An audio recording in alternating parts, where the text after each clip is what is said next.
Hello, I'm Allan Palmer. Welcome to my home, my tea room, my studio, my living space.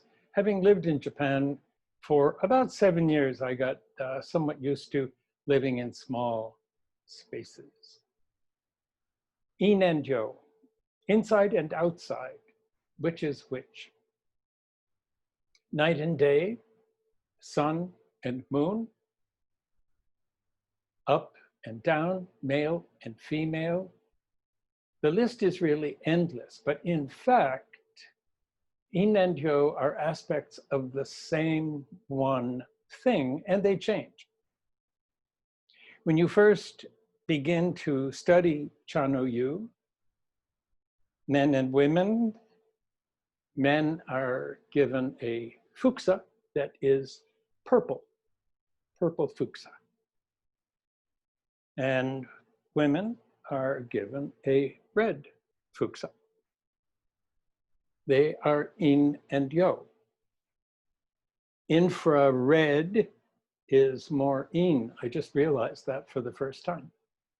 Infrared, which is invisible, I guess, to most people, but also the fukusa is an aspect of yin and yang as well, yin and yo. I will probably say yin and yang and yin and yo variously as we go along.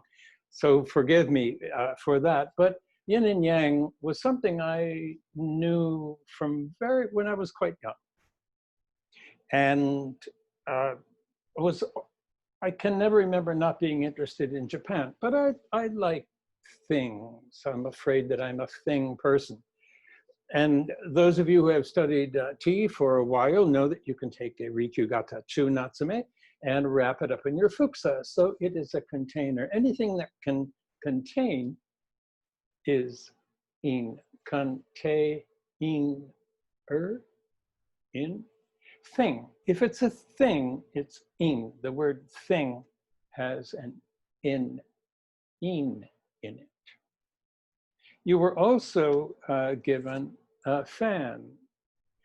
So much of Chanoyu is so intertwined that it's almost impossible to avoid saying, identifying something as in or yo or yin or yang. It will hopefully become clear. Numbers. Men usually have a fan that is 6 sun, and women have a fan that is 5 sun. And I want to go into why they are different, but first, or second, or third, we have 2 measuring sticks. And these are really critical to the understanding of the nature of some utensils. Why is the man's fan 6 and the woman's is 5? Well, there are 2 shakus, the kane jaku and the kujira jaku. Kane is bend, kujira is whale. And originally they used the whale baleen to wrap around. We have tape measures to measure around things. Different artists use different measurements.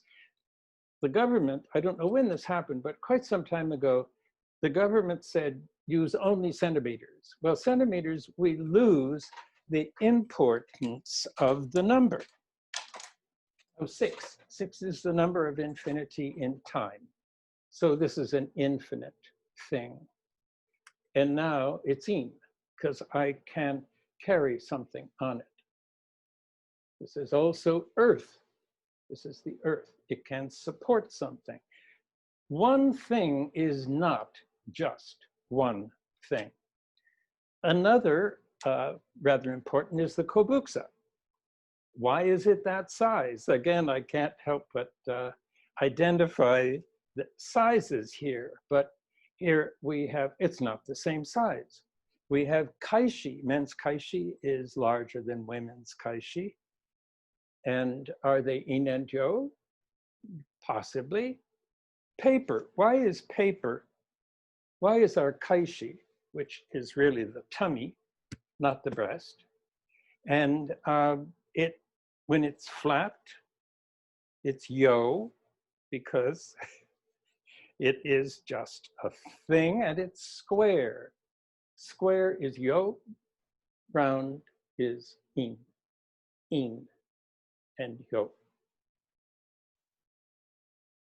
It's folded so that it will stay together. If you just had a loose pack of papers, they would easily escape. So we fold them in half.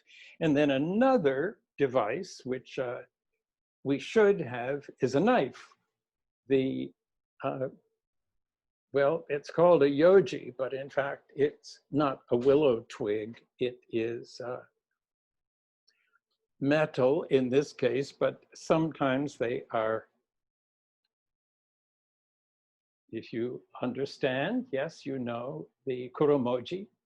And when the host presents a sweet to you that needs to be eaten with a stick, other sweets are dry, you can just hold them in your hand.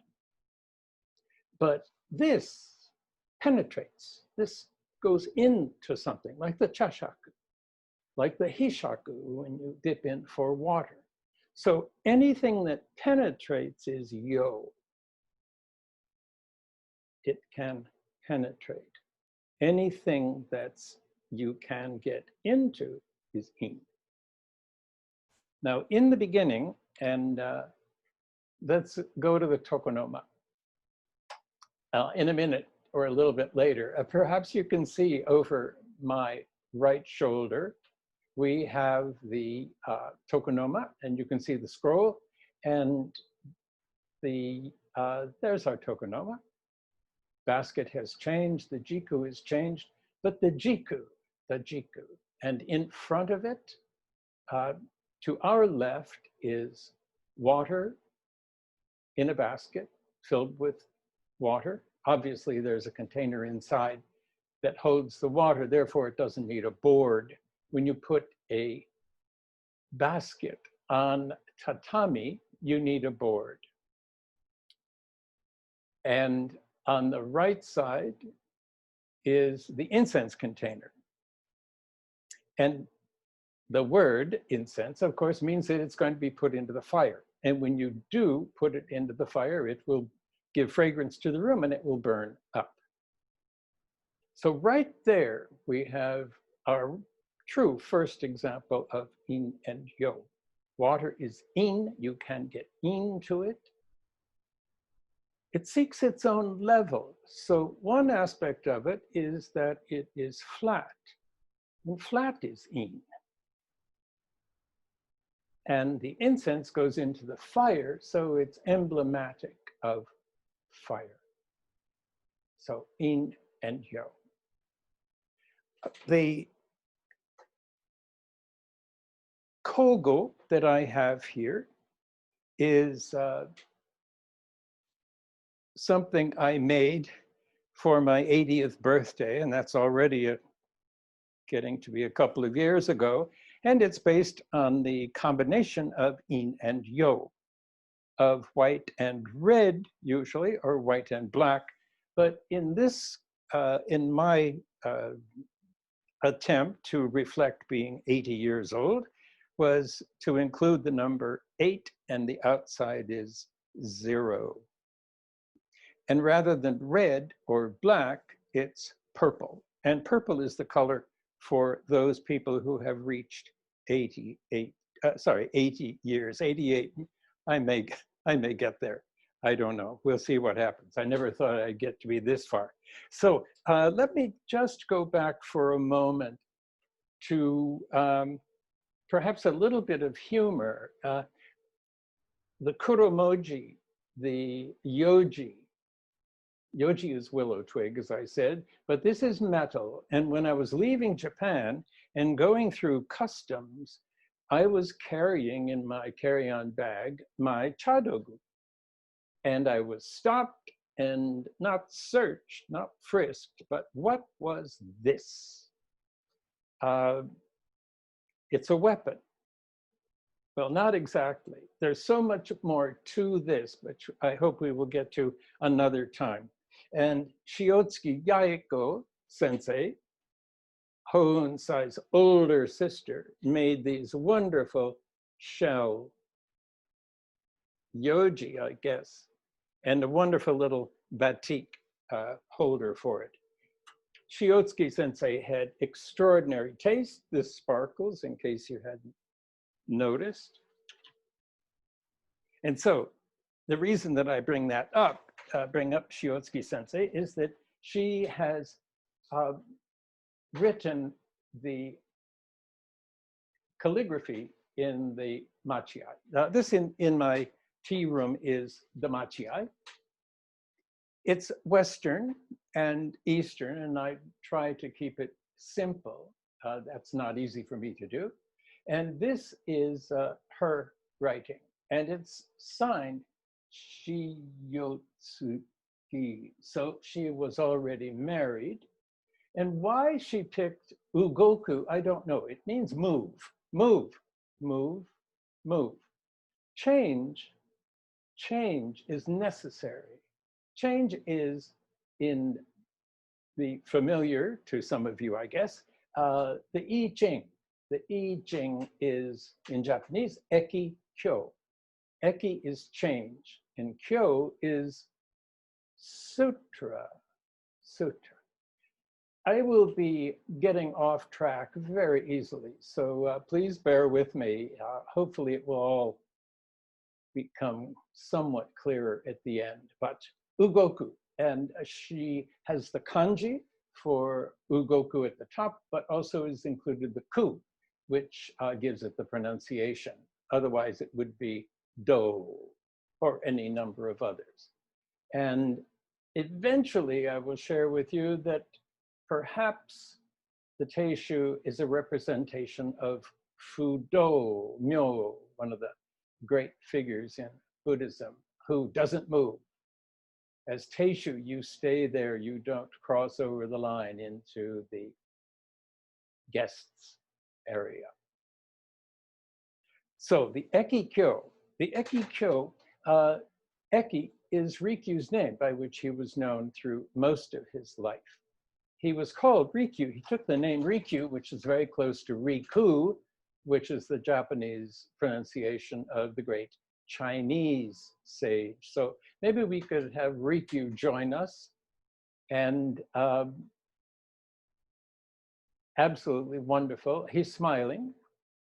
He's also looking off to our left. So if he were sitting in the tokonoma, he would be watching you do temai. But he's smiling. And I think that's quite wonderful. Eki.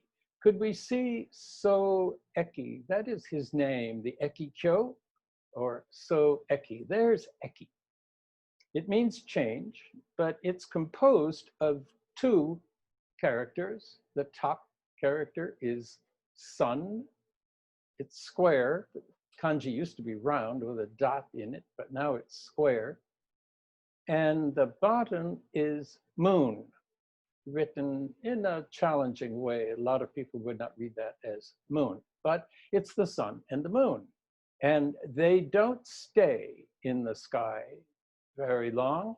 We say 24 hours in a day. Well, day usually implies daytime, when the sun's up.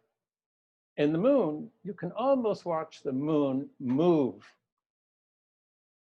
And the moon, we live in an extraordinary world, the natural world. And the Japanese, many people, not just the Japanese, have looked at the world and saw patterns in it, not just visual patterns, but the way things happen and how they happen. And night and day, we live in a bright, bright world, those of us who live in cities, and it's way too bright to see the stars. I live in Boston and we seldom see the stars. But once upon a time, the night sky was quite a revelation. Still is. Go off into the remote parts of the world and the sky seems to be close enough to touch it. So the interchange. So let's consider Chanoyu. Cha, T, no is a possessive, and you, cha. at the top, no in the middle, no noji, tying them together. Isn't that wonderful? Other schools don't write no in the Chawan, in the T. They write some other letter, character, kanji. But we write no. And you at the bottom, do you see some familiar things? Don't be too concerned about kanji, because there won't be that many, but it's important to understand what's going on in the kanji. And later when you see a kanji, maybe you'll look more closely. My Japanese is still embarrassingly bad, but I want you to understand, well, let me mention you. On the left side, that's water. That's the three-stroke character. Character can be by itself, as in mizu sashi, water container or water handle. Water, and then on the right is sun and moon, but there's a line in between. So somehow there is a difference. Somehow the sun and the moon are separated. I don't know what that means exactly, but if you boil water long enough, it's going to disappear. It's going to vanish. But the sun and the moon together, going to hop back to our in and yo, kogo, kogo, yes, the kogo. And that thing, that the whole thing is called tai kyoku, the great extreme. In Chinese, it's tai chi. So it becomes one thing. And that one thing, fire and water combined, it does not exist. In a concept, it exists. The flaming jewel, here's Tai Kyoku. This is ultimate bliss if it had Raku next to it, but Raku, I'm getting ahead of myself. On the left is big and, or grand, sometimes. It's a little different between Dai, big or large, and Tai, maybe grand. Sometimes that's translated as grand. Yes, the figure of Rikyu was made in Kutani. He's been with me for many, many years. And whenever I feel as though I really can't be doing this, he reminds me that, well, just try. Many years ago, when I was starting Chanoyu in 1972, Mori Sensei, my first real true teacher, if I have any heart, it comes from Mori Sensei. And I said, I don't think I can do this. I was going into an intensive study with teachers from all over Japan, and she said, just try. Well, I've been doing that now for 48 years under her umbrella. Now, in the waiting room, guests arrive in the waiting room. I don't know if we can see this somewhat clearly. I think we, well, sort of a little bit. I'll explain it. On the left is the hiire, and it's warm. It has a fire in it. And on the right is cut right from nature, green bamboo. I don't know how the people in traditional times somewhat long ago, and I'm sure there are people who are doing it right now these days, is go out the day before and cut all your bamboo utensils. But we have water on the left, sorry, excuse me, please. We have fire on the left and water on the right. Well, what does that mean?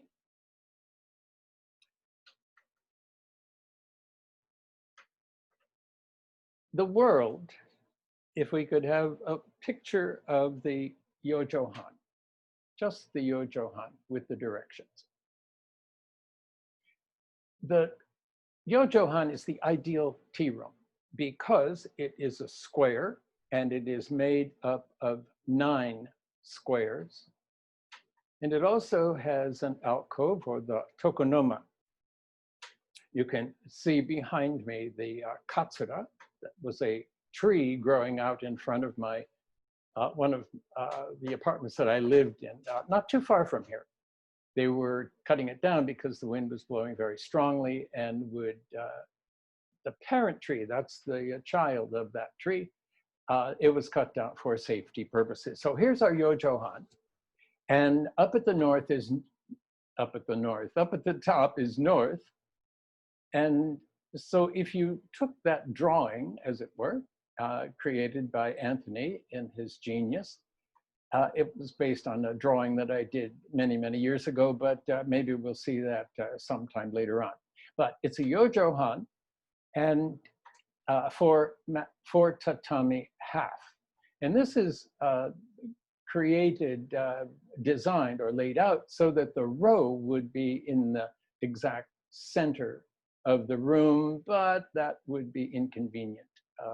So it's a little bit toward the place where the host would sit. The size of the tokono of the row is based on the size of tatami, and you know tatami is comes in very, very many different sizes, custom to what you need, and it's essentially 6 feet by 3 feet each tatami. My tea room is hanjo, half mats that are separate. We can move them around. I can move them around, various arrangements. And so the important aspect is that the tokonoma, the alcove, the upper right, is so located that it can protect from the northeast, the ki mon, the demon gate. Now, I have a feeling about the demon gate that the demon is not the villain. The demon is actually the protector.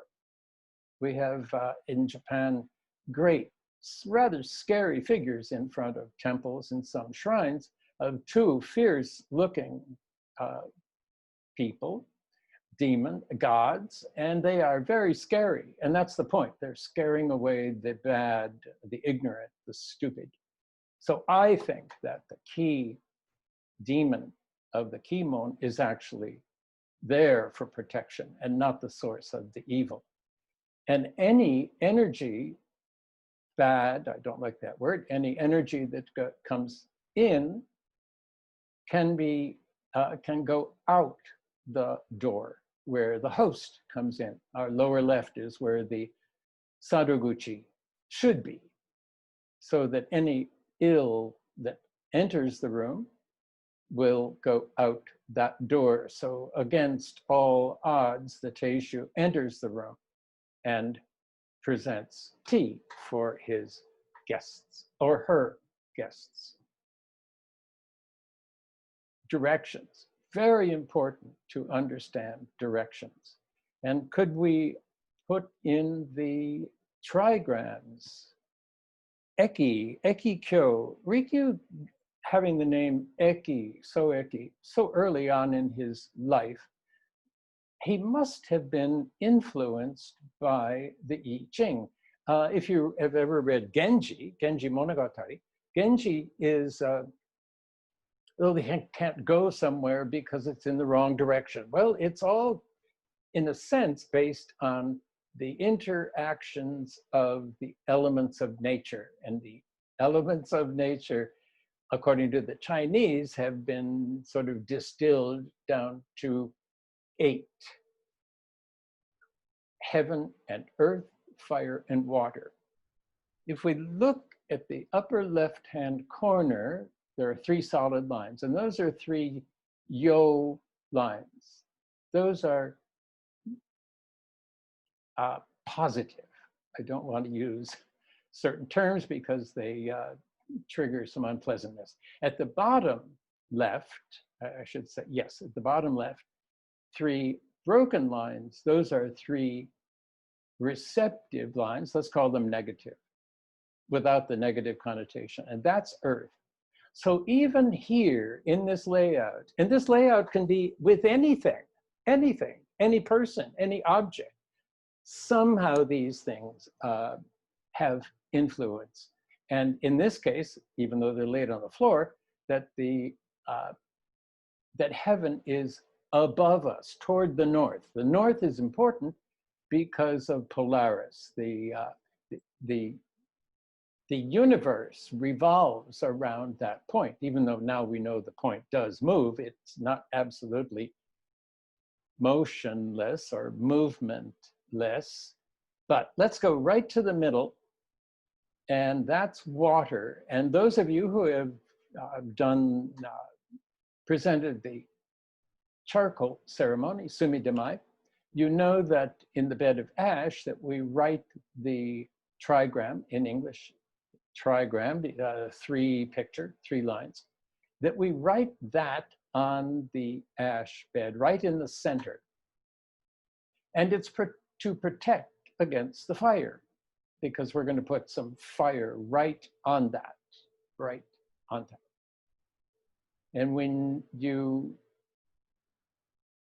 begin to present the sumidamai, one of the first things that you do is to move the piece of charcoal in the front and put it to the back of the two. So what you've done is change the direction. Well, you can see that water, it's in the middle of the room now, and it takes up that 1/8 of a circle. That's what those lines are for. And if you take that influence of water, which comes from the exact center point of the row tatami, you can see that when you write the trigram for water on the ash, you're establishing the north direction. You are now facing north.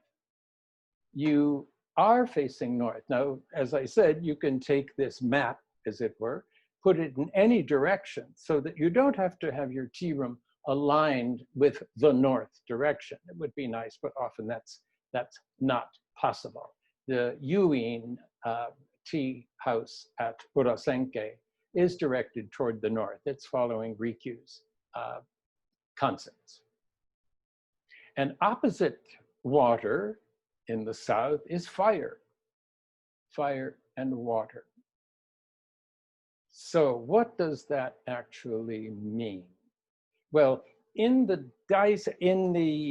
arrangement of the furo and mizusashi, so if we could see one of just the furo and the mizusashi, that we have fire on the left and water on the right. Well, how does that happen? Fire is on the left and water is on the right. The fire represents the sun, and the sun is almost always identified with the east. The sun comes up. It's beginning, it's entering our world, it's brightening our lives. So the fire is in the east. Now, the mizusashi, water, has always been associated with the moon. And the moon almost always is associated with the east, the west, the wet west. There is one time when the moon is in the east, and that is when it is coming up at the Nehan, or the Nirvana of the Buddha.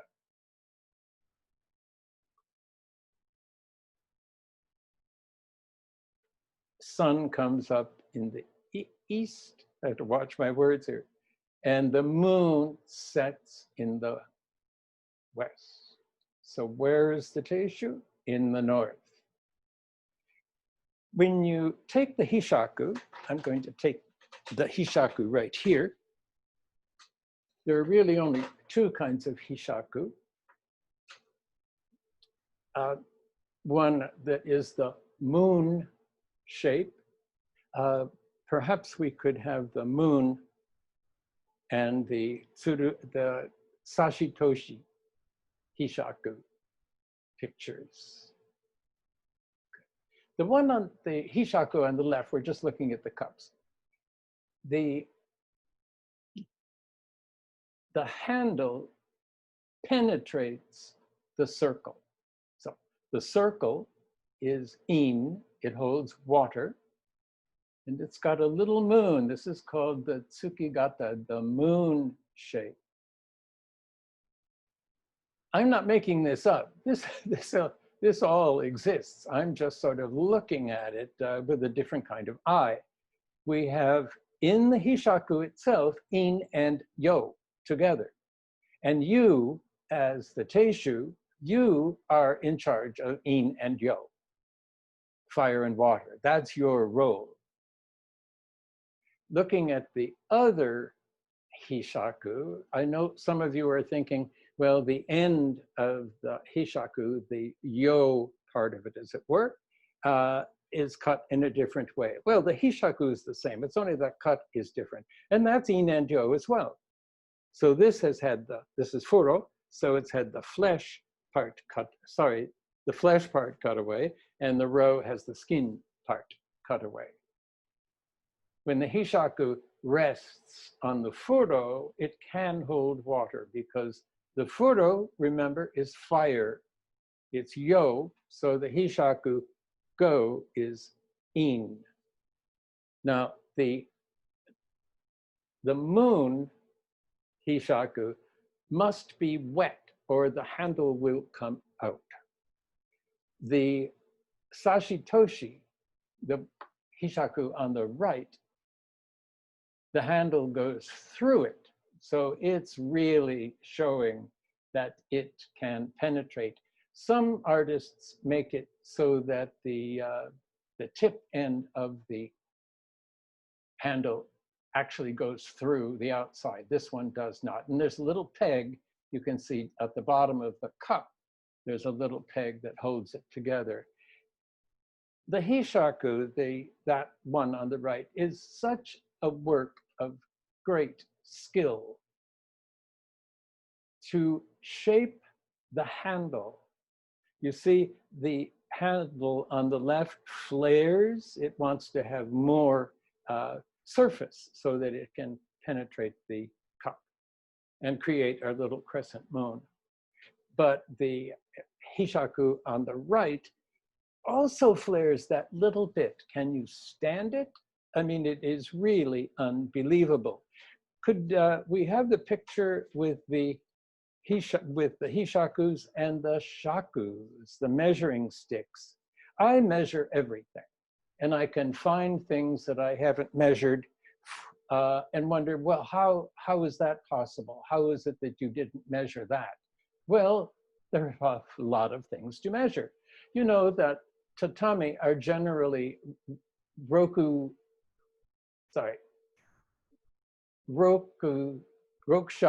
by sanjaku. Well, those are measured with the short, the kane shaku.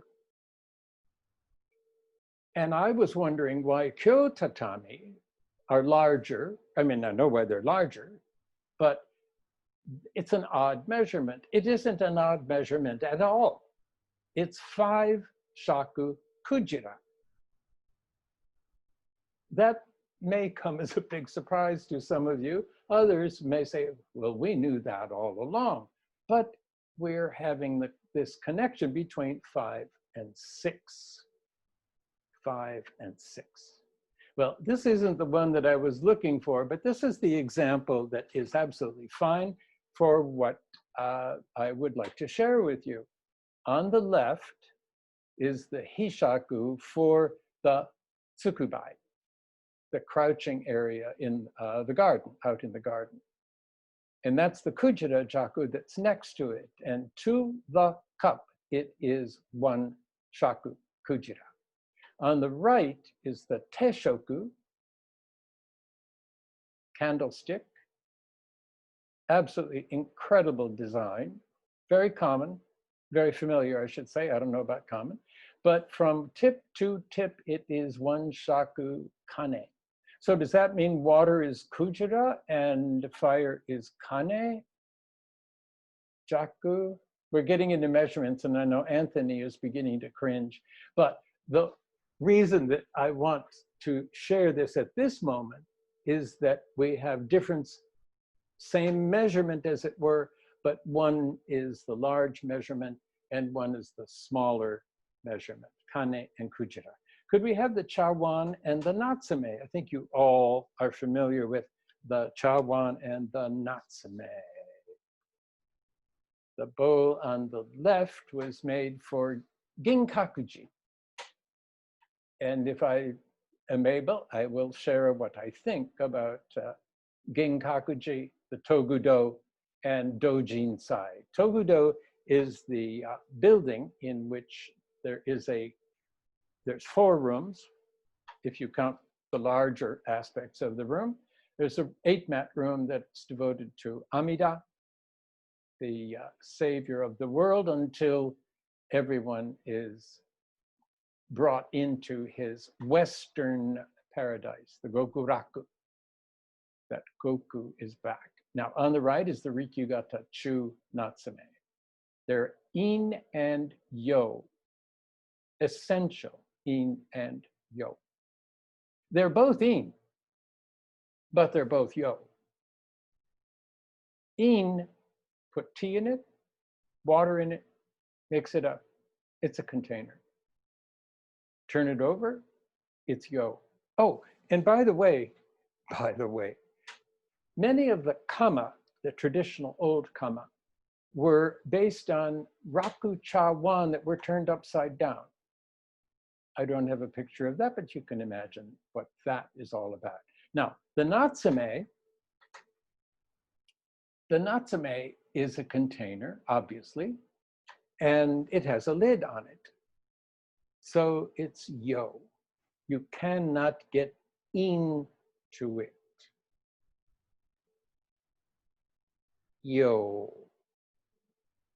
It's a long O. The Japanese are very particular about that. Yo. Why black?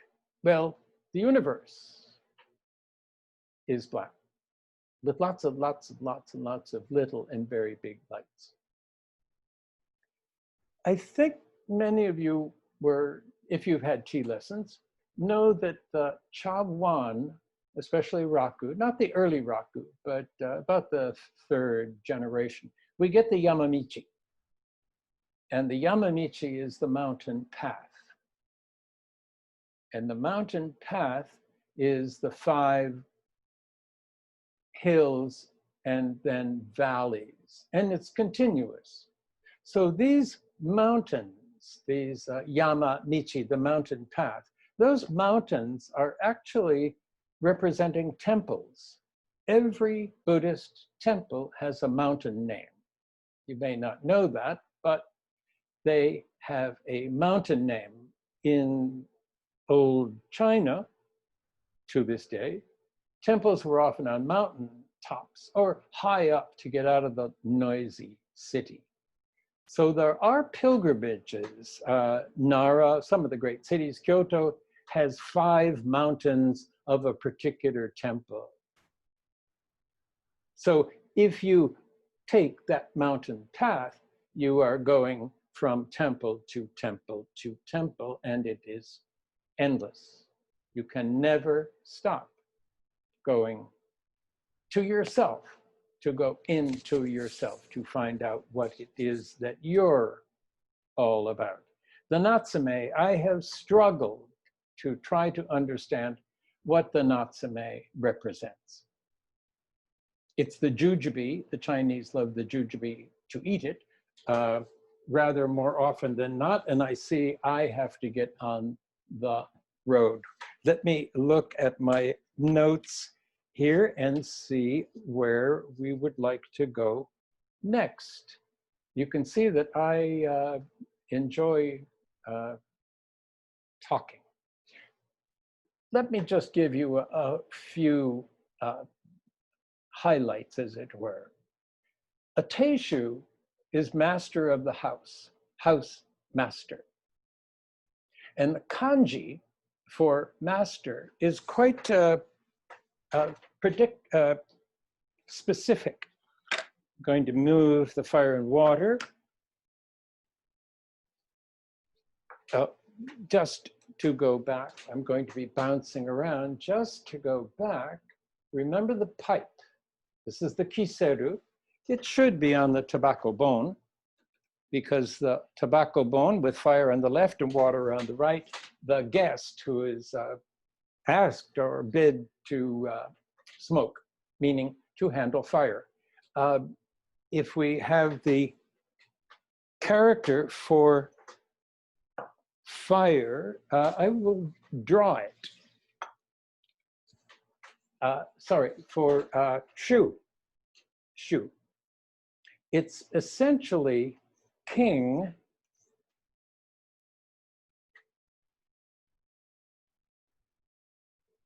This is heaven, this is earth, this is mankind, joined. So the king unites heaven and earth.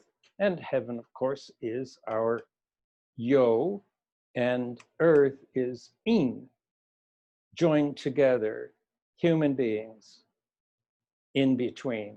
So that's king. And that little line at the top, let's get a little more connected there, that's fire. The Te-shu, the shu, is the master of the fire. The guest has been offered the tobacco bone to smoke, to light a fire and handle the fire. What does the Te-shu do? Primarily is to handle water. So in truth, the guest is more in charge of the fire, and the Te-shu is in charge of the water. The character is based on a Chinese character for a lamp stand. Yes, I have to look at my notes here. Tsukuba. Could we have a look at the Tsukuba, please?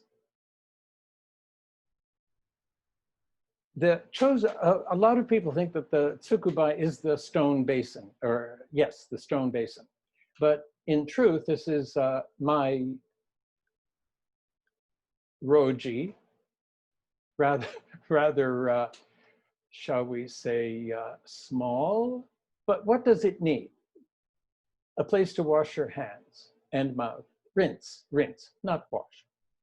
And I thought stones were a little overwhelming. And this ceramic ceremonial object made by Yamanaka here in the Boston area. And then I had Stephen Murphy, who was a great potter here in Boston. I worked with him to create this lantern. I felt it was necessary to have a lantern, and in fact, it is necessary to have a lantern, and it should be pretty much where this one is. That is behind the chozubachi, the hand water bowl. You can see one of the reasons why I may like it so much is because we have the circle of water, which is in, and the light in a square. It's often square in the front. So the square fire, shall we call it, the yo reflected on the in water. These stones will go into another time. There's a little black stone at the far right corner. But the lantern is important to be here because it establishes the north direction. And on the right side of the lantern is a circle that represents the sun. That is the east. And on the other side is a crescent, and that's the moon. Moon in the west, setting in the west. I have been obsessed about the 5 elements that are manifest in the lantern. And the lantern is based somewhat on the 5-tier stone monument to the immortal soul that is in Buddhism, the Go-Rin-To. And we'll go into that another time. There is the base, the rectangular base, and then there's sort of a little platform, the plinth, and then the fire basket, That's what that's called. And then the pyramidal roof, and then a bowl, and then a flame coming out at the top. And they represent earth, water, fire, wind, and the void, undifferentiated yin and yang. Fire and water combined. And I think those of you who know a little bit about Japan and Shinto, that you are familiar with this wonderful object. It's a Mizutama. Let me hold it so that you can see what it is. Right, Mizutama, water jewel. It's metaphorical, it's symbolic, fire and water. And it's filled with water, and the lid is turned on top. Some do not. And those with the permission to wear the Urasenke crest, the Tsubo Mon, will see that this is the origin of the Tsubo Mon. The three Sen families have a similar mon motif of three of the Tsubos in different arrangement. And the Iamoto wears a mon that looks like the top. Interesting that we have the wordplay of top and as the lid, but in Japan, the Japanese, it is koma, which is a spinning top, and this would be a futa. So we have a little bit more of a play. And see the rings, they're going to turn up in a rather interesting place, and that's going to be the lid of the chaide that has an ivory lid. So this is the representation of fire and water. The void, that's what's on top of the lantern. Now, let me see what, we should probably go to the tokonoma. Let's go to the dogu and look at all of the dogu there for usucha. One might say, well, what about ro? Well, what about ro? Here we are. This is pretty much the way it is set up right now. In fact, I think I just took this picture a day or two ago. I have lots of pictures with a gift of a phone. It's really more of a camera than anything. So these are mostly my photographs. I'm actually rather proud of them because the camera is good. I seem to have a bit of an eye too. So here's our photo on the left. So we know that we are in the host's position and water on the right. The kama lid, not quite so clearly obvious here, but the kama lid is slightly ajar. We don't want to leave it closed, slightly ajar there. And the reason for that is that this is yo, the fire is yo, very yo. If we increase that, it gets hotter, it gets more yo. And the furo can get hot too. That's why it's resting on a board. So we can protect the tatami. If it's on a table, such as gengen size jure tables, that we don't need an extra board. Some people do because they don't want to damage their table. The fire, if we increase the fire and if we close the lid, it's going to make itself in so that you can get into it. It's going to explode. When tea first was presented in New York in Central Park, they had some kind of heat source that blew the kama up, which rolled down a hill and almost into the lake that was nearby. I wasn't there. That's just one of the great stories. The furo was closed. This is an open furo, and it's necessary to have a gotoku to support it, but I hope we'll get into that sometime. So if we close the comma to make it more yo, it will want to be in. So we leave the lid ajar. Now, looking at the jar, the mizusashi, water is in, it's cool, it's cold, it's in, and the lid makes the vessel closed. So the in vessel is now yo. It remains yo because of its in-ness. The kama, because of its yo, remains in. The hishaku and the futaoki, they're the same size. Diameter is a little bit different. But the aodake futaoki is upside down. My first question to Mori sensei was, why is the futaoki upside down? There was silence. She changed the subject. It's not that she didn't know, but in a way, I think it was a little bit of encouragement. The hishaku cup is retains the node, the fushi. And it is as though you had just cut the bamboo and filled it with water.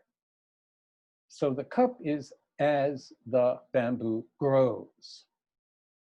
Now, the futaoki is essentially the same thing, except that it is upside down. It is opposite the way it grows. So that makes it yo. And just to prove it, that it can't contain, there's a hole in it. So all fushi have holes in them. This one not only has a hole, it has a crack.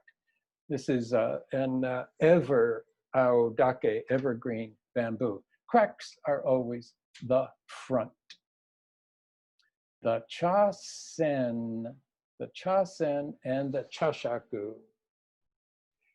I know Anthony's, Anthony and Tanya, who is our librarian and our art gallery director, I would not be doing this were it not for them. So in a way, they have to bear some responsibility. But here's a relatively new, used once, chasen. I'm sure that some of you who have been studying tea for a very long time have noticed that the chakin, when it's folded up, is the same as from the thread to the bottom. Could we have a picture of the chashaku and the chasen? Now, these are recent things. When I was asked to give these lectures, I thought I'd better get back to my books and put my brain on thought. Well, this is a very recent one. In fact, I think it was yesterday that I was fiddling. This is not exactly the one I wanted, Tanya. Maybe you can get the one with the chashaku and the chasen. The nakabushi chashaku. There are three types of chashaku, essentially three types of chashaku. Shin, gyo, and so. And it usually has something to do with the fushi, with the node of where the fushi is. And the nakabushi has the fushi in the middle, as it implies. And the gyo chashaku, or motobushi, or tembushi, has the fushi at the end. And we want to have, in a good chashaku, we want to have the trough in the chashaku. So I have one here, and a chasen, struggling around here. So if we could have my camera,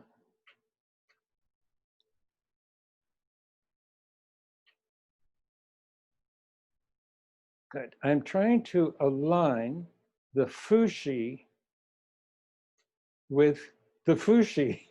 The fushi with the fushi. It sounds a little odd, sorry about that. It's the same length. Has anyone noticed that? I'm not sure. But the Chashaku, can you see that the growth of the bamboo is this way? That's how bamboo grows. It's though the Chashaku is growing out of the tea. And see that trough? That's called the he trough. So it is more like a spoon. It's sort of scoopy. Well, and if we look very closely at the fushi here, you can see also that this, the tines are at the root end. In other words, these are maybe like the roots. I have only just in the last couple of weeks noticed these parallels, these equations. I know it has to do with size, but it's also in and yo. The chashaku is not a handle. It's a scoop that has grown something that I can hold on to. And the same with the bamboo, but with the chasen. But it hit me like a bolt when I realized that, you see, that paper has to come off. You don't want to wet it too much or you'll split the bamboo. But that's a little cup that can hold water or liquids. So it is in, and it moves. It moves. There's our Shiotsuki sensei's kanji for ugoku. Move it, whisk. I know some of you balk at this, but I have learned to twist the chasen to make tea. And that's going to come up later on in a somewhat surprising circumstance. The whisk. Truly, truly remarkable object. In and yo. This is undifferentiated yin and yang. It is both. It is both. Now, one of the first things that you do when you make tea is to take the hishaku up from the kensui and do the mirror gesture. Do we have a picture of the daisu? And I think this is going to be our, just about to start to open the Q&A part of our meeting. Good, there is the daisu, the gyo daisu. And you can see the hishaku and little twinkling of the atama of the hibashi at the back. Oh, and there's Rikyu, headless Rikyu. He's probably turning around in heaven. The shakutate, sort of a vase-like vessel. The hishaku is at the front, leaning toward us, and the hibashi are leaning back away from us. Now, if you remember, water is in the north and fire is in the south. So that shakutate is telling us that if we have presented the mirror gesture. What is that mirror? And if you could come back to me, because this is a show and tell, one of the great show and tells. Your teacher has told you not to your heart, sorry, not to your face. Don't look down don't look down into the opening, because this is a mirror of your heart. So the cup, one fist above your lap, will put the fushi just where you hold the Natsume, the Chaide, the Chashaku, right at that point. But the salient feature of this mirror gesture is is neither and both inenjo. The sun and the moon.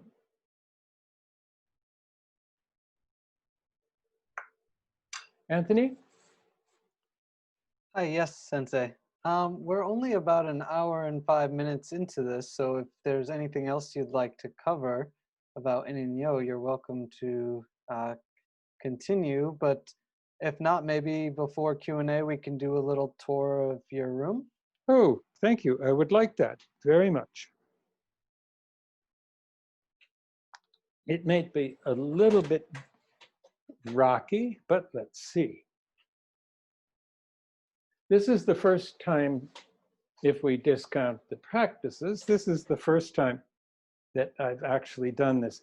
Just before we go, this is a kogo, probably from another school, but it is the ekikyo, the hakke, and we'll go into the hakke very much more deeply later on.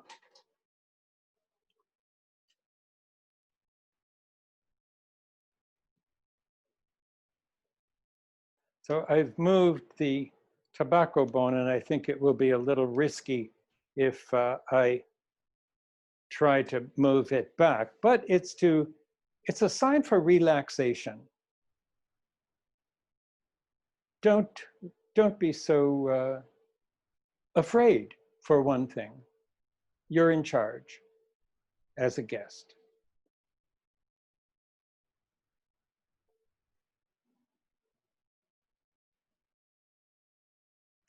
There's our fire on the right. I can't resist, I can't resist. The hishaku, sorry, the teshoku, that's the hishaku. The teshoku, we do handle with both hands. You know that every single object should be handled with both hands. But let me see where's an obvious look. See, this has 3 feet. 3 feet, and it's black. And it is an emblem of the sun. And those of you who know, this is sort of a preview of our thoughts, mythology, and faith behind it. The symbol for the sun is a 3-legged black crow. Right, all of these things would not be here at the same time. And this is for your car. This is from Itsukushima, from Miyajima. It's a pilgrim staff. My name Palmer means pilgrim of a sort, with 6 rings. This is really the emblem of Jizo Bosatsu. So that's more to come. And he probably guides the guests through the roji. And here's a signboard that I found on the street, abandoned in Kyoto, and it says Garando, attend orchid caves. This has become the name of my tea room. This is my studio and a fukusa that I created for some anniversary. And it was so expensive that I only made a few, and they're so eki. And when I examine the fukusa, I usually say wa, ke, se, jaku, and sei comes up every time for the place of purification. And this, I just learned today that I was measuring the Fuchidaka, and this is a sambo. I guess I have to raise it. Right, this is a sambo. And it's the same size. This is the size of the Fuchidaka, and it's 5.5 sun kane. The Koromoji, oh, and we're going to have tea together, I hope. And the Koromoji is Rokusun. So we have 5.5 and 6. And I wonder if they relate to each other 8 to 10. This tray with the edge is 8 sides. with a flat center. So there are 9 surfaces, just like the Yojohan. And the Dora brought back by a dear friend from Indonesia. And it has a sound that's quite wonderful. I'm sure my neighbors are wondering what's going on over there. So that's the Dora.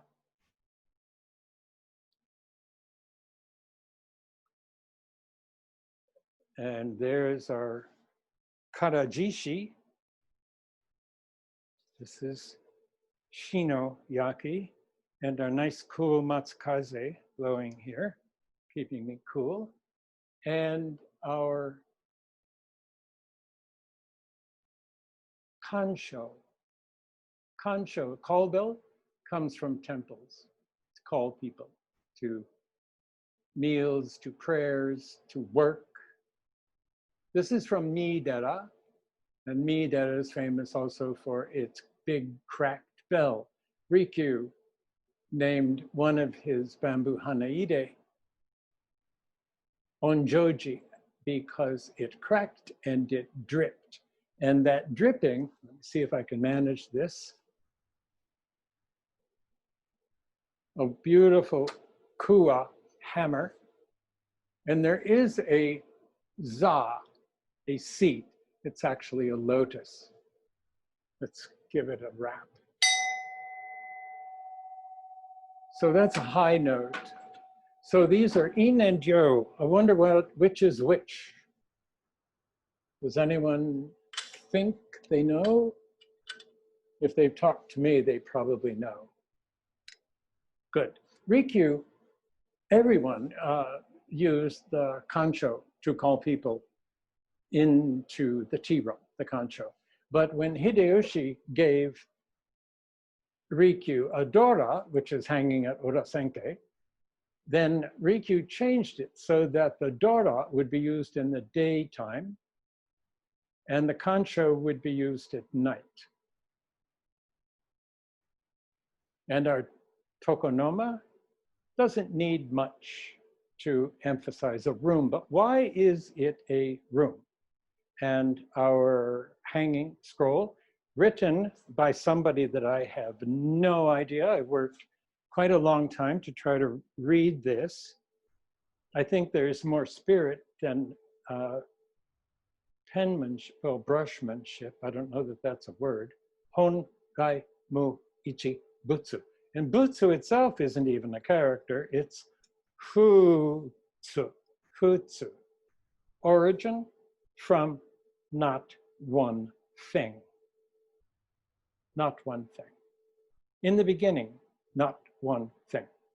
You can't even say thing because there was no thing. And the guests came in and the hana were sparkling with dew. These are from Elaine Lubin's garden. Bless Elaine with a garden. I have no garden.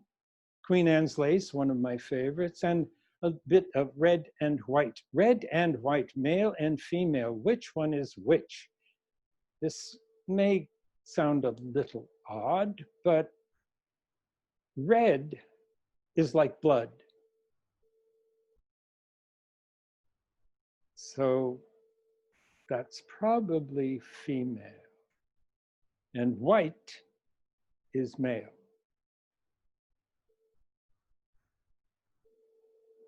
Christy Bartlett in San Francisco had these as a memento for their 30th anniversary.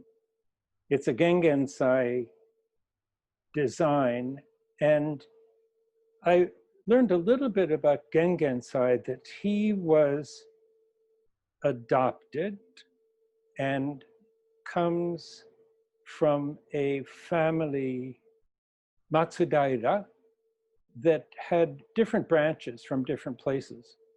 And these 3 mountains, it's called Toyama, distant mountain, or mountains. And there are three very famous mountains here and there in Japan, but the most obvious one is in Dewa. And Dewa is in now called Yamagata. And Yamagata is where the Matsuda family is from. So I think Gengensai may have chosen that place in Yamagata, then called Dewa.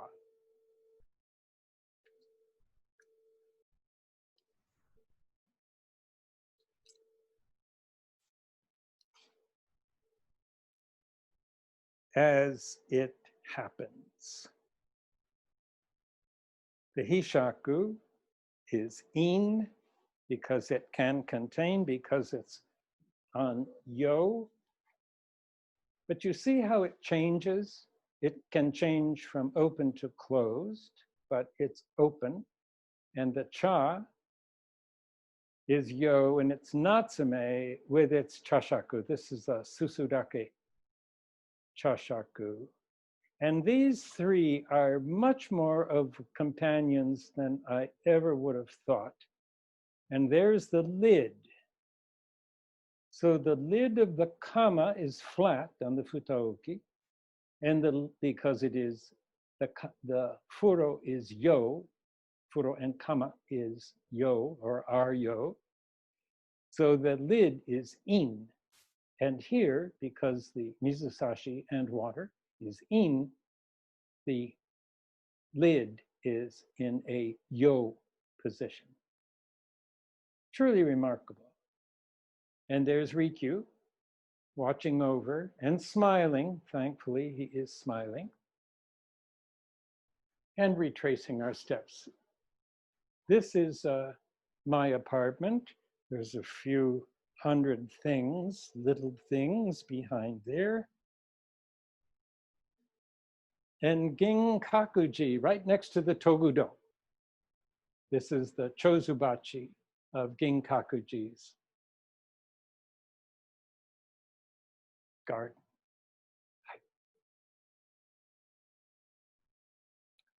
Getting a full glimpse of my tiny apartment, which is big enough for me.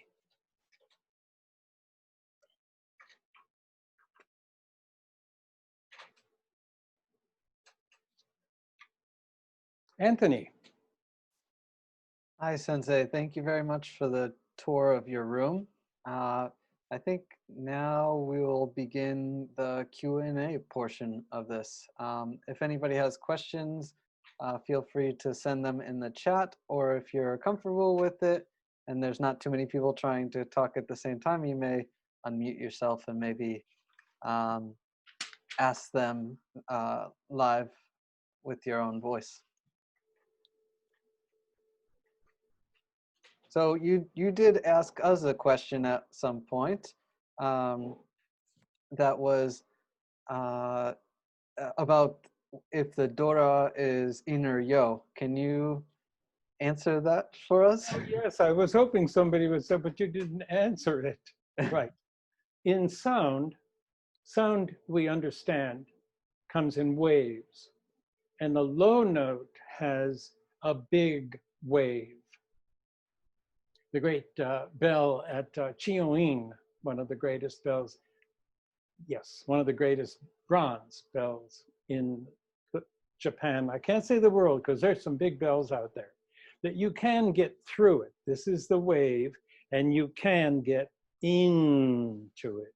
Whereas a high note has a very short vibration, and you cannot get into it. So the Dora is in, and the Kancho is yo. It's so curious too that the Kancho is a bowl, but it's upside down. So it's an in thing that's upside down. And the Dora is a bowl, essentially a bowl, and it's on its side. So it is in. If it's laying flat, it's in. If it's upright, it's yo. I know it's upright, but it functions. In the gamelan, this Gong comes from the gamelan orchestra. Many of those are flat and they strike them. It's only in T that they are hung up. No, I shouldn't say that. In T, they are hung up to strike. They also have a chord so you can carry them around. I hope there are more questions than that. One other one we have is there any in and yo aspects to the difference between the fact that we use byakudan in the summer and neriko in the winter? Yes, Tanya, we have a picture of that too, which would be nice to show, of two kogo.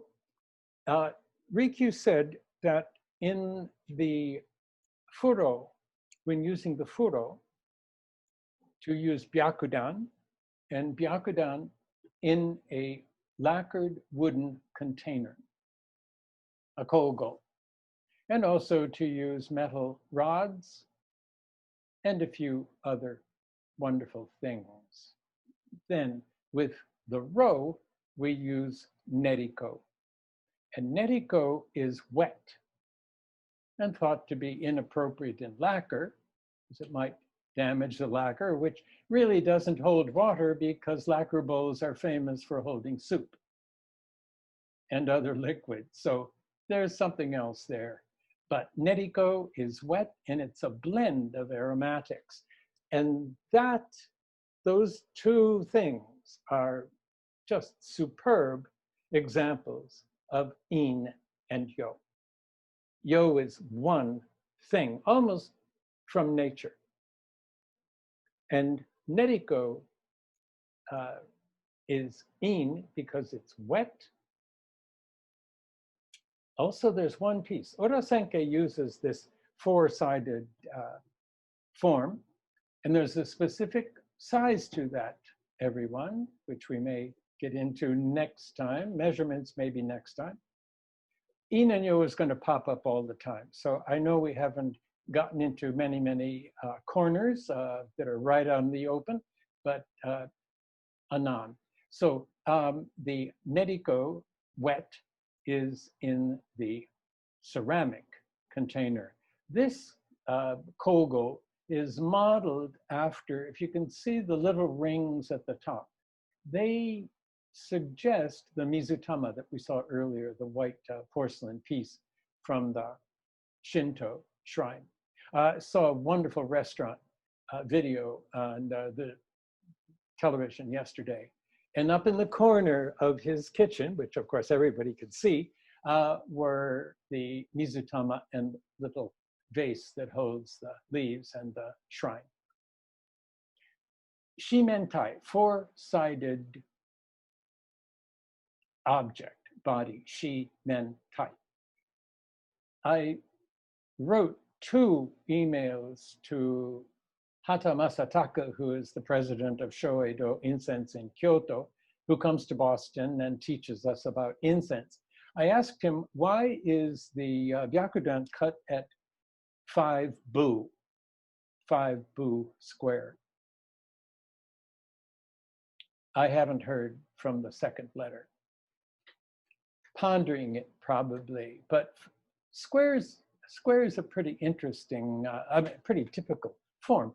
And the shimentai, the four-sided pyramid, that is the true pyramid, to have 4 sides that are sankaku. So there must be, in my mind, some parallel between the 4 sides of the neriko and the 4 sides of the byakudan. In our sumidemai, when we build the charcoal fire for furo, incense is needed. Enjoyed, needed. I say needed because there are 3 essential offerings in Buddhism, and it's ko, ge, to. Ko is incense, ge is flower, and to is light or candle. That's exactly what we saw in the tokonoma, not the candle, but the incense that will go into the fire. So it is more yo than its physical aspect of in. Could it be tea time? I think I have on my camera the suite that was sent to me by Tanya, our librarian. And one might say, oh, it's unwrapped. Of course it's unwrapped. And I have thought about this quite a lot. Quite often the suite, and in Japan, the wrapping is sometimes quite beautiful, and the guest never sees it. Well, yes, but we know now that you cannot take the suite directly from the Okashia, and this is Minamoto Kichawan in San Francisco. You take out the suite, unwrap it in that completely unwrappable or unopenable packing, and leave the suite on its opening, put it on your kaishi, and then take your koromoji and eat it. So you can show them one of the most famous and popular sweets in Kyoto, probably elsewhere too, are lengths of green bamboo filled with on. And you wouldn't, well, some would, take it out of the bamboo and serve this log in your fujidaka. No, you serve that. Some dangos on a stick, no Carmen antics with that. Take them off the stick and eat them with maybe the stick, one by one carefully, but never draw it out like that. So I am going to eat my sweet and listen for questions. Anthony? Great. Yeah, maybe everyone else can join in and have a sweet too. We have a lot of questions that came in, and one of the questions was, does in and yo show up in your footwork?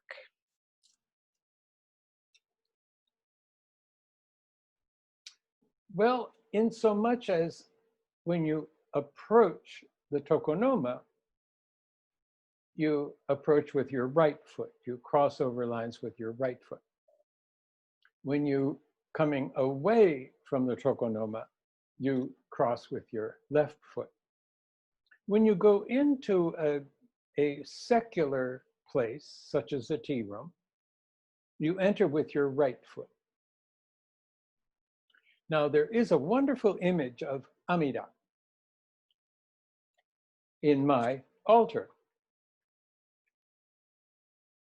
And he shows in his demeanor in and yo of hands and feet. Maybe Tanya can find that picture in my altar. It's a rather elaborate altar. If you thought the Tsukuba was going to be crowded, my altar is exceedingly crowded.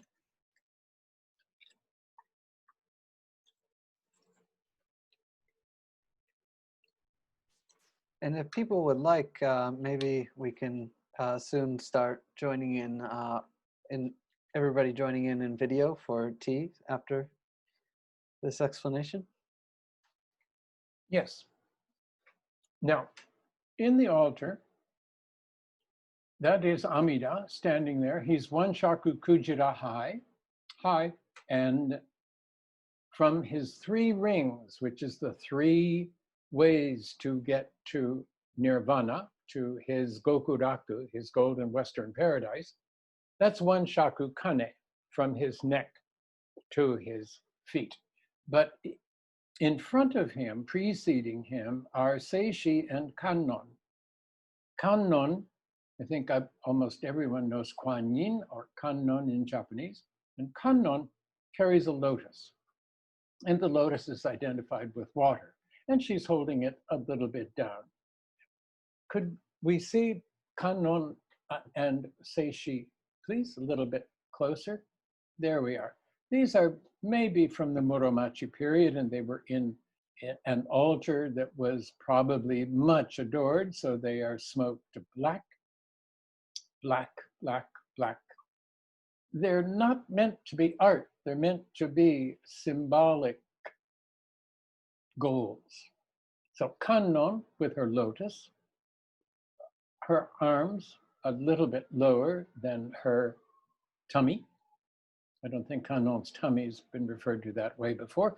And to our left is Seishi, Dai Seishi Bosatsu. And they're male, possibly female. Kannon is often seen as a female. She is, but she is a male in female form. And Seishi, usually male, and not that well known outside of her connection with Kannon and Amida. And Seishi has his hands upright in prayer. Yes, prayer, probably like that. Charming, charming figures. You see those fiddly well, I shouldn't say fiddly, those exceedingly ornamental crowns. I think those are added sometime in the Edo period. They are not original with the figure. Seishi has lost the ornamentation that we can see on top of Kannon crown. But you see those flaming jewels, those are undifferentiated yin and yang. These motifs, these garlands, these ornaments are everywhere. And there was a time when Tokugawa government demanded that every town have a temple, at least one, and everybody had to be a member of that temple. And I think that, well, of course, you know, it takes money to belong to a temple. It takes money to do anything. You don't go to a restaurant and not pay for the meal. So I think, I've researched this, and if there's anybody out there who knows anything about these, but I think it was the Tokugawa's people going around and somehow got some artists together to put these ribbons, as it were, on these Buddhist images. But they are coming, you can see that Seishi is fire and Kannon is water. Now, if we go back to the figure, maybe we have just the figure of Amida. These are also Hasun Kani Jaku. In Buddhism, things aren't, well, I'm just going to make a statue of Fudo, like I did. Absolutely had to be specific measurements. The faces, I think probably some of you who look around on the internet have found designs, often in Thailand or Tibet, of these, well, many, many lines, horizontals and verticals, to say that this is this and this is this. Well, here we can see that Amida, this is Amida, he has one hand up and one hand down. And what that means is yin and yo. Kannon was on his left hand, our right hand side, that's down, that's yin. And his right hand is up. And that's yo. This, you can see his feet. He is on two lotuses. When Amida approaches to get a devout soul, all you have to do is say his name, Namu Amida Butsu, and he will come to escort you with the lotus on which you will be reborn, and Seishi to pray for your soul. And he's on two lotuses because he's walking. He is moving. He is coming to get your spirit. So yin and yo walking, coming and going, moving. No, maybe not. Oh, it's tea time. I'm going to go get my tea bowl. It won't be too far away, and I'll be back with it. Yeah, and if everybody else would like to open their webcam or turn on their microphone and enjoy us for this tea time, you're more than welcome to. I know we have some more questions, and I'm not sure if we'll get to them, but if not, Allan Sensei has welcomed additional questions to be sent to the Patreon page, which I'll be honest, I'm managing, but I forward everything to Allan Sensei, and he will answer there if we don't get to the rest of the questions. Maybe now is a good time for gallery view.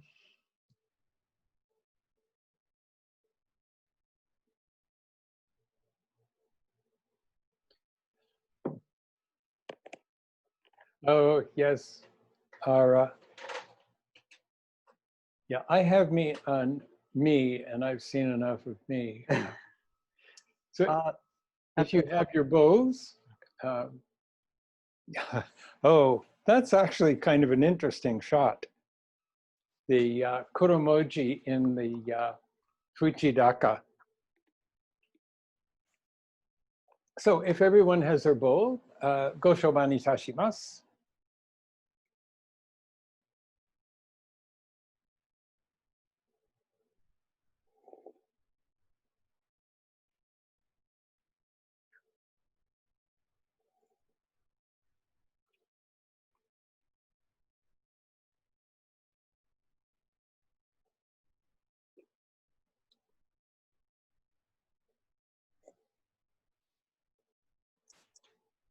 So 3 sips. Hoensai, one of his favorite expressions is do-gaku-jitsu, the way, the study, and the practice. And that's easier said than done. It was for me. Jitsu, yes, I can practice and practice and practice and practice, but the gaku, that was really hard. I was 32-ish, knew almost no Japanese. 30 is not the time to start learning a language, at least for me. I still have tremendous difficulty reading a newspaper, so I don't bother. But I spend most of my days studying on my computer, and I can go into corners that would be impossible without them. They are a blessed curse. We absolutely need them. I need them. I could not do my studies without the computer. I can press for a kanji and thousands of things will come up. So, Sensei, I wanted to try to squeeze in one last question, if you don't mind. certainly, I'm ready. The harmonization of in and yo, what is the end to this all? And do you think it's intentional? The mind is willing, but the flesh is weak. We are undifferentiated yin and yang, right and left.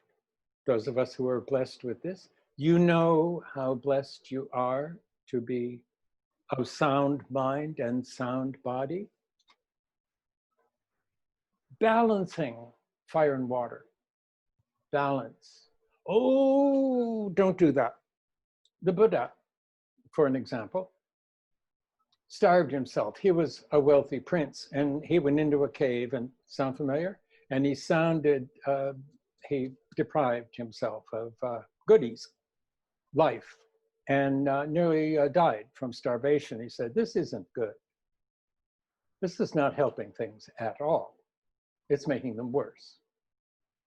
So he is depicted often slightly, ever so slightly overweight. So meaning that he is well fed. One doesn't hold up a skeleton and says, eat, you should eat more. My mother, when I would return from college, would say, "Oh, you're so thin," meaning that I hadn't had the luxury of her cooking. Do you know how great that is? Yes, balance in life. Extremes are not good at all. And that balance, and it changes. We cannot, we hope certain things will not continue. One of my bête noirs is waiting for the trolley or the bus. I don't drive. Can you imagine if I drove? I need somebody to get me there. Where on earth is the bus? Where on, that was then. Should I go to Japan? I fretted and fretted and fretted. That was about 3 years ago. What's the point of that? No sleep. I've been up since 4. I thought, oh, I'll find a couple of things to do. I found a couple of things to do. There must be a question out there. We have. There are some other questions. Well, just a quickie. I'll try to be quick. Yeah, and then maybe we can perfectly end at 108 minutes. If we. Do you know why? Do you know why? 108 minutes? Why? And the new year, the temple bell, right there, the temple bell is rung 108 times to get rid of those undesirable qualities we have in our business. Oh, we have to go over. We have to go over. Can we get to my, are we on it? We are, with the kanji upside down. Oh, yeah. Let me erase that. Baishu. Shu. Right. So, in line. Yo line, we've got 10. We'll add 8. These numbers will become more important. That's the character for tree. That's 18. Juhachi. Futaoki, Isun Hachibu Kane. Natsume, Isun Hachibu Kujira, 18. Amida made many vows, 49. We'll get to that later, 48. But 18 was the best one. And then we add another 8, and we have Hachiju Hachiya. That's when you pick T. But you can't.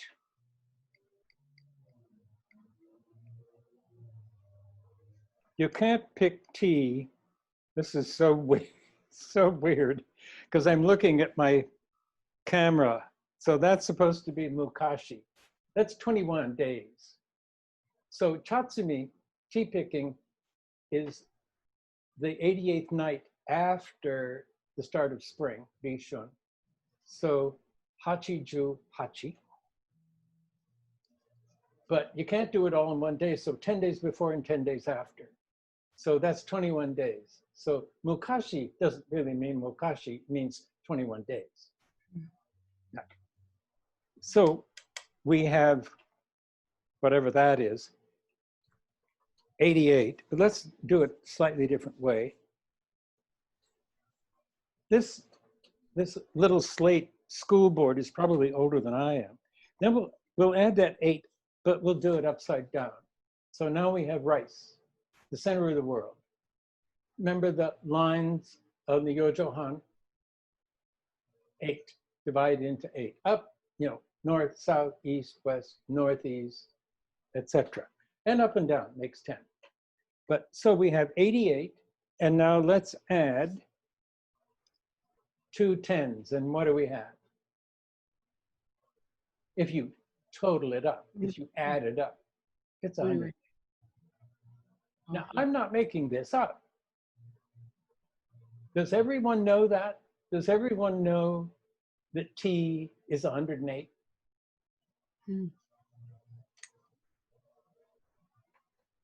They do now. I'm sure we'll go into that a little bit more in the measurements and numbers lecture.